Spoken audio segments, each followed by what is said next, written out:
I'm going to talk about running faster and staying injury-free using technology, using my decades and decades of running experience. Okay. So some of the metrics that you can collect as a runner are heart rate variability, cadence, pace, navigation, power in watts or blood lactate. Some of these are kind of self-explanatory, but HRV, a lot of people haven't heard of. For heart rate monitors, you've got the chest strap and you've got the optical monitor that you might find on your watch. Personally, the optical monitors, I've found they do not work very well, especially when you're running very hard. So always go with the chest strap if you actually care about getting accurate heart rate data. After you get your heart rate data, you can use it to create your heart rate training zones so that you can look at your watch and you can know what zone of heart rate you're in, and that correlates to intensity. And you can also use it for post-run analysis to figure out when you're peaked for a race. Heart rate variability is something where the beats of your heart are not metronome, and the more non-uniform they are, the more of a relaxed state your body is in, the more in the resting and digesting state, which is healthy. It's a high heart rate variability, more variability between the heart rates is a sign of good fitness and healthy recovery. Low heart rate might mean you're stressed out or sick.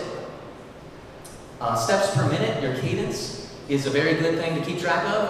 180 beats or 180 steps per minute is usually touted as the best way to go, but it promotes less ground contact time, which is less pounding on your body, better running form, forward lean.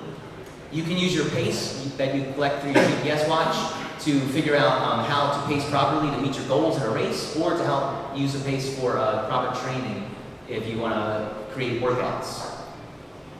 And then, of course, navigation is really good. I use it a lot when I'm in an unfamiliar place or to not get lost in races, especially when I'm in the woods and the mountains. I use it a lot, and it's super useful for not getting lost out there. Even for family hikes, it's a great tool. Highly recommend that. Power in watts, that's more of a cycling thing because you can directly measure the power from the crank arms of a bike, but it's harder to measure because you can't get into the legs of a person, but you can use accelerometers to try to get a good reading on power.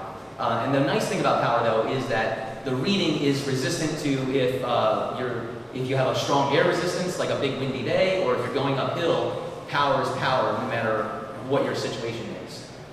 Blood lactate is a thing that very high-level professional athletes use. It's not for the regular person, but it's basically how much lactate acid is in your blood when you're working out. When you get that really heavy feeling, when you're running very hard, that is blood lactate filling up in your muscles. You can test it using a portable test kit, but that requires you to prick your finger as you're working out, which many high-level athletes do, but it's not really something that normal amateurs do. There are wearable devices, but they're not really right out for everybody yet. Okay, so when you have all your data, you've got some training methodologies. Periodization, polarization, the 80-20 rule, and high-intensity intervals are just a few of the many, but these are ones that people really focus on. Periodization means that you break up your training over your months of training into like a base phase where you do long, slow stuff, build phase, slightly faster, race-specific training, then your race phase, and then, very important, your recovery phase. It's super important to recover after you do all that hard stuff. Polarization is something that a lot of people don't do. That means that instead of everything in moderation, what you want is, you want your slow runs to be embarrassingly slow, and your fast runs to be super duper fast, and very little in between. The 80-20 rule is what a lot of people do, 80% easy, 20% hard, but in my opinion, I prefer to go 95% easy and only 5% hard. That reduces your chances of injury, and when I say easy, I mean really easy. High-intensity interval training, CrossFit people are probably familiar with this. This is very short reps for very intense intervals. If you do this, do it in only your race-specific phase and very sparingly, because every time you do it, you might get injured, and we want to avoid that at all costs.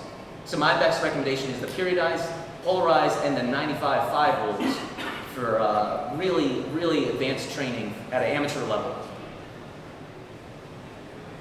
But all that being said, the most important thing when it comes to running is that you're having fun. If you're not having fun, it won't become a lifestyle thing. You won't do it day in, day out. But if you can have fun with friends and family and just get outside, then you will be setting yourself up for success.